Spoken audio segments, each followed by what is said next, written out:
Chika Minute!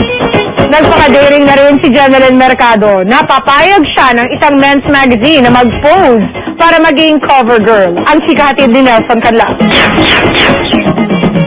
Magandang buena mano para sa FHM na maging cover si Jeneline Mercado para sa January 2008 issue. Hindi raw kasi naging madali ang panunuyo ng FHM team para mapa-oo si Jen.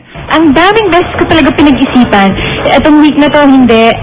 The next day, oo. Pauli ay, hindi, oo. Iba-iba. Talagang kinakabahan talaga ako. Pero finally, napapayag nila ako. Forest fantasy ang konsepto ng pictorial. Sa mga lingerie ni Jen, kitang-kita ang kaseksihan ng starstruck first batch survivor. She started out, malakas na yung request sa kanya. And in fact, nung last year's 100 Sexiest, nasa top 10 siya. So that makes it, kumbaga sa amin, that makes it automatic na talagang cover material siya talaga.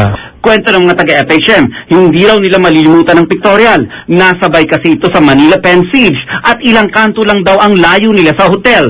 Nelson Canlas updated sa Showbiz Happenings.